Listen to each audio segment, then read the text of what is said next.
Well, the White House says tomorrow will go down as one of the most important days in modern American history as the U.S. president prepares to announce new tariffs.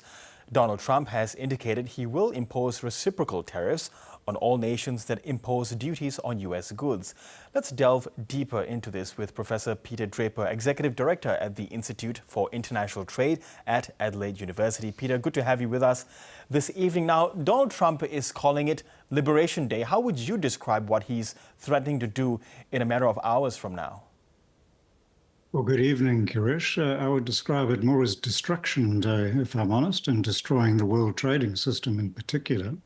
That does seem to be the orientation of this administration, to flout the rule of law domestically as well as abroad. In terms of what to expect tomorrow, honestly, we don't know. I don't think anybody knows beyond Donald Trump and a small circle of advisors. But I'm sure we're going to get into that. Yes, and do we perhaps have an idea generally of what products he might be that the U.S. might be targeting for these tariffs, given the knowledge of their biggest trading partners?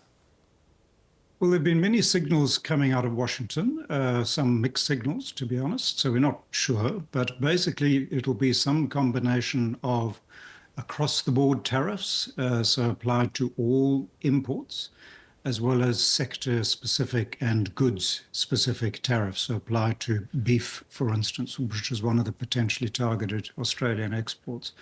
As to how many countries this would apply to, nobody knows. So it could be all countries, all the US's trading partners, or it could be a list of 21 as identified by the Office of the United States Trade Representative in a recent report, or it could be what the rumor mill is calling and what the Treasury Secretary called the Dirty 15.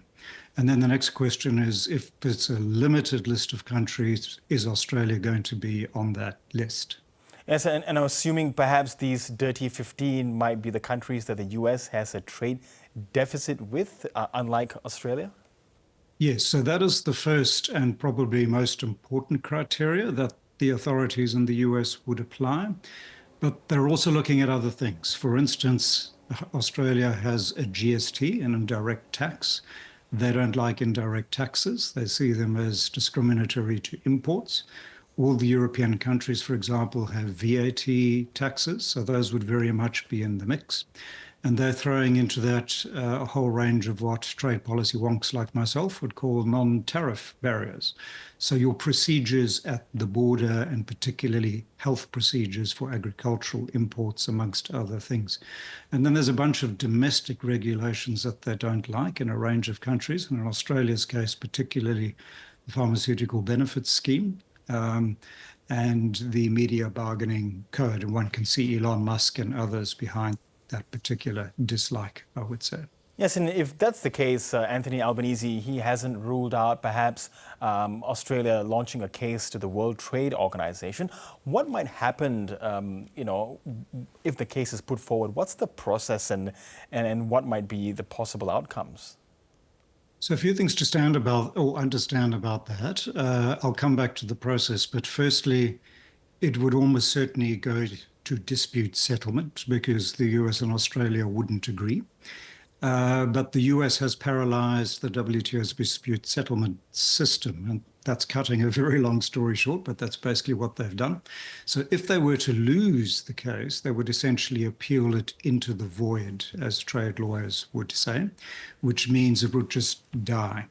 I think the point that Anthony Albanese is making is that he's standing up for the rules-based system, and he's trying to set an example that there are rules, the US should abide by them.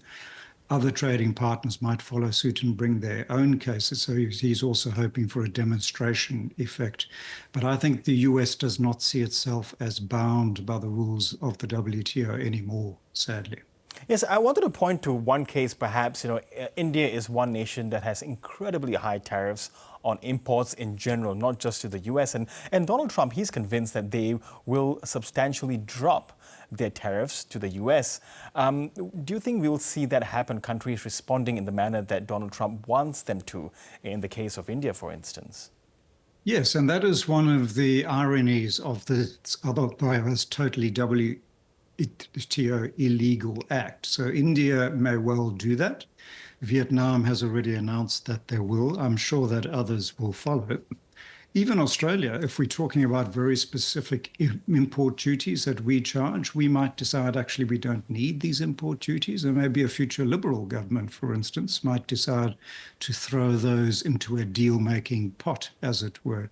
But overall, I think this government, the Labour Party, has been very clear. They're not prepared to make any concessions, and they didn't for China. So why for the US, except, of course, for the security relationship?